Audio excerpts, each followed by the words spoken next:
afraid to ask for help. It doesn't mean you're weak or not a man, or it's something that's a very hard issue.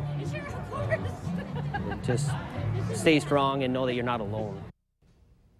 A family remembers a loved one lost to suicide just 1 month ago. Thank you for joining us tonight. I'm Krista Baim. For servicemen and women, resources are available, but often hard to seek out as many deal with PTSD.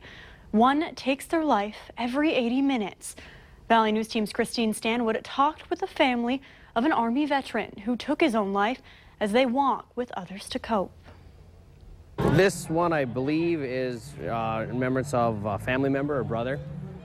And this one is from military service. Purple, orange, and white are just a few of the colors that represent those lost to suicide. The Oberg family picked up 35 silver beads to remember Brady. It's been a month, and it's been a tough month.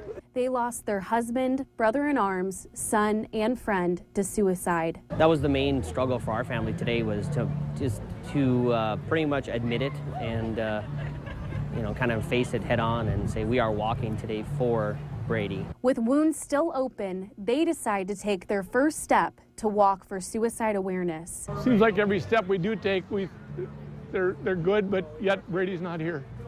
So that's what we'll probably think today too, I guess. Their goal is to create awareness for soldiers who struggle with PTSD, like Brady. If someone is struggling with something, don't hesitate to ask for help. Don't see it as a sign of weakness. It's actually a sign of strength.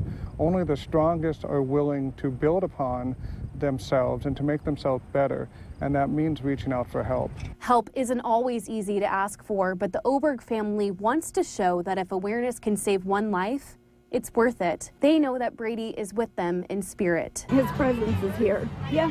Oh, yeah. Yeah. All for a fight that some soldiers battle every day outside the lines. Use your resources, know that they are out there, don't blow it off. And the other thing is to make sure that to one another, you continue to be a good wingman. And to remember that light We'll get up and we'll get better. does shine out of the darkness. In Fargo, Christine Stanwood, Valley News Live. If you or someone you know is dealing with depression or maybe suicidal, the National Suicide Prevention Lifeline is 1-800-273-TALK. We also have more resources available on our website. A father and son were found dead inside a home in rural Brandon, Minnesota this weekend. The Douglas County Sheriff's Office says a 911 call came in just before 6 Saturday night about two men in a home who were injured and not breathing. Deputies arrived on scene and found the bodies of 59-year-old Edward Hooper and 30-year-old Robert Hooper. An autopsy revealed that Edward died of 2 gunshot wounds and his son Robert died of a self-inflicted gunshot wound. Both lived at the home. The sheriff's office says the 2 men were the only people there at the time. The case is under investigation by the sheriff's office and the Minnesota BCA. A Grafton man was taken to the hospital after being thrown from his car this morning near Manville. 22-year-old Austin Smith was driving on Highway 81 around 7 this morning when he drifted from the road and into the shoulder. Smith overcorrected, slid out of control across the highway and into a ditch. The car vaulted over a driveway, went airborne, and landed overturned. Smith was not wearing a seatbelt and was thrown from his car into a row of trees. He was taken to Altru Hospital in Grand Forks. The crash is under investigation. Car crashes are the leading cause of death in children. That's according to the North Dakota Department of Health. Many of those deaths can be avoided by using car seats. But even if parents are using one, 73% are not installed correctly. A reminder to check your child's car seat before you hit the road as a part of a Child Passenger Safety Week. To get expert advice, Safe Kids of Fargo-Moorhead conduct car seat checkup events every Thursday of the month at the Sanford Safety Shop. For more information, we've included a link on our website. Just head to valleynewslive.com. The process of picking Fargo's next police chief begins tomorrow. A committee will meet at 10 a.m. to talk about the candidates. Mayor Tim Mahoney, City Commissioner Dave Pepcorn, 2 police officers, and 2 citizens make up the committee.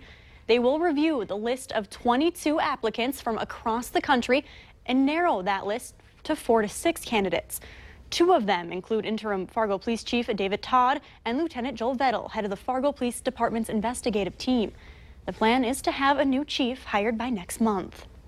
And you can follow all the updates along with more news, weather, and breaking news anytime on your Facebook feed. Just search Valley News Live, like our page to help you stay informed throughout the whole day.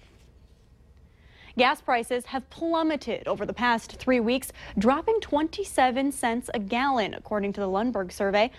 The average price of regular gas is now $1.02 lower than this time last year. The average in Fargo sits at $2.26, in Grand Forks $2.44, and Jamestown averages at $2.04 a gallon.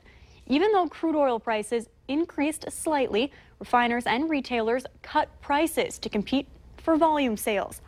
Unless oil prices suddenly skyrocket, gas prices may drop even more in the coming weeks.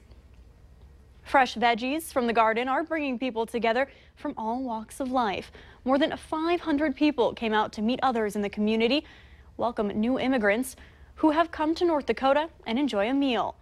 Today's community event kicked off National Welcome Week. 18 different organizations in the community have planned several events to recognize immigrants. We garden with 150 families in 6 different locations, and we thought it would be really nice to bring them all together in one location to meet each other. Growing together and cultural diversity, leaders say all the food was provided from community gardens across Fargo.